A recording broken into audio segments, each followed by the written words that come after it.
इज़्ज़त माफ़ वज़ीर आज़म जनाब नरेंद्र मोदी साहब, इज़्ज़त माफ़ रेल मिनिस्टर जनाब अश्विनी वैष्णव साहब, इज़्ज़त माफ़ लेफ्टिनेंट गवर्नर जम्मू कश्मीर जनाब मनोज सिन्हा साहब, इज़्ज़त माफ़ MOS PMO doctor Jitendra Singh साहब, इज़्ज़त माफ़ MOS रेलवेज़ जनाब सोमन्ना साहब, इज़्ज़त माफ़ डिप्टी CM जम्मू कश्मीर जनाब सुरेंद्र चौधरी साहब, इज़्ज़त माफ़ मेंबर पार्लियामेंट जुगल किशोर साहब, इज़्ज़त माफ़ leader of opposition JNK assembly Sunil Sharma साहब, यहाँ पे आए हुए भाइयों बहनों बुज़ुर्गों, वज़ीर आज़म साहब, इसको किस्मत कहिए, मुकद्दर कहिए, बीच बीच में जब कभी रेल के कोई बड़े प्रोग्राम हुए तो कहीं ना कहीं मेरी खुशकिस्मती रही है कि उनके साथ मुझे जुड़ने का मौका मिला। पहली बार जब अनंतनाग रेल स्टेशन का इनॉग्रेशन हुआ उसमें, जब बानिहाल रेल टनल खुला उसमें, और मेरी शायद पहली हुकूमत का आखिरी प्रोग्राम ठीक इसी जगह आपके साथ 2014 में। और इत्तेफाक की बात यह है वज़ीर आज़म साहब कि उस प्रोग्राम में 4 लोग शामिल थे, 4 आज भी इस स्टेज पे आपके साथ बैठे हैं।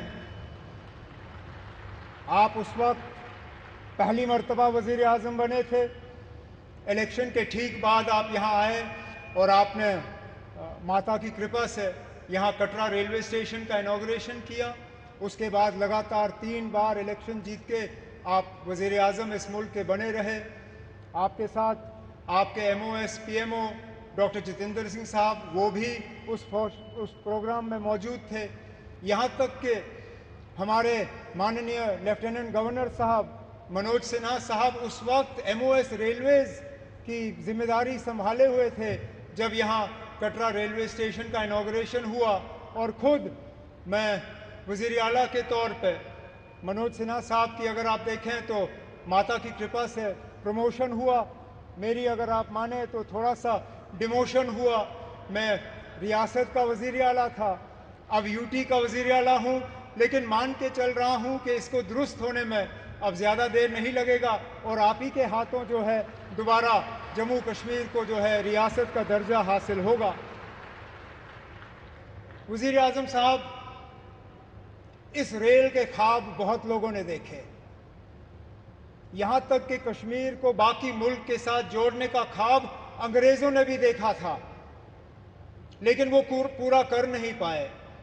उनका ख्वाब था कि उड़ी झेलम के किनारे जो है वो रेल लाके कश्मीर को बाकी मुल्क के साथ जोड़ें, लेकिन आज जो अंग्रेज़ पूरा नहीं कर पाए वो आपके हाथों पूरा हुआ और जम्मू कश्मीर, कश्मीर की वादी को बाकी मुल्क के साथ जोड़ दिया गया। इस मौके पे मुझसे बहुत बड़ी भूल होगी अगर मैं पूर्व प्रधानमंत्री जनाब अटल बिहारी वाजपेयी साहब का इस मौके पे शुक्रिया ना करूं, क्योंकि ये प्रोजेक्ट ज़रूर 1983-84 में इसका संगे बुनियाद रखा गया। और मैंने पिछले दिनों मीडिया को हंसते हुए कहा कि जब ये प्रोजेक्ट शुरू हुआ मैं 8वीं क्लास का बच्चा था। आज मेरी उम्र 55 हो गई है, मेरे बच्चे भी कॉलेज पार कर गए हैं, अब जाके ये प्रोजेक्ट मुकम्मल हुआ। और ये तब हुआ जबकि वाजपेयी साहब ने इसको प्रोजेक्ट ऑफ नेशनल इम्पोर्टेंस का दर्जा देके इसमें बजट में जो है प्रावधान करके ये प्रोजेक्ट आज मुकम्मल हुआ। इस प्रोजेक्ट से जम्मू कश्मीर को भरपूर फ़ायदा होगा, लोगों का आना जाना रहेगा, टूरिज़्म से इसको फ़ायदा होगा, यहाँ के रहने वालों को फ़ायदा होगा। जैसे मैं आपको अभी कह रहा था, यहाँ बारिश पड़ते ही जब हाईवे बंद हो जाता है तो जहाज़ वाले हमें लूटना शुरू कर जाते हैं। जो 5,000 की टिकट होती है वो अचानक घंटों के अंदर 20,000 की टिकट हो जाती है। इस रेल के बनने से कम उन जहाज वालों की जो लूट रहती है टिकटों की, वो कम हो जाएगी और हमारा आना जाना आसान रहेगा। इसी तरह हमारा मेवा, हमारा फ्रूट, कश्मीर के सेब, कश्मीर के चेरी, कश्मीर के और सारी चीज़ें जो हैं, मैं उम्मीद करता हूं कि अब रेल के ज़रिए मुल्क के बाकी मार्केटों में इनको पहुंचाने का काम होगा और दुनिया भर की मार्केटों में जो है वो हम पहुंचा पाएंगे। वज़ीर आज़म साहब, आज आपके शुभ हाथों से ये एक और इंफ्रास्ट्रक्चर प्रोजेक्ट जम्मू कश्मीर का जो है मुकम्मल हुआ है।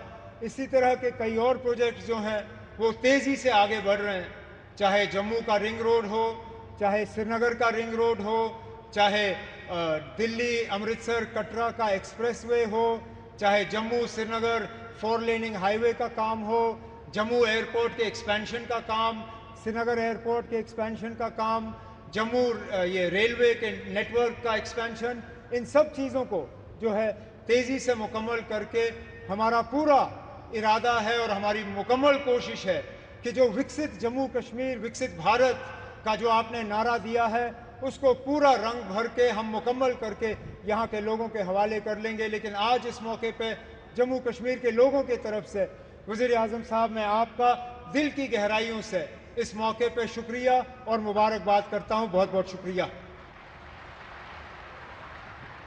बहुत बहुत धन्यवाद।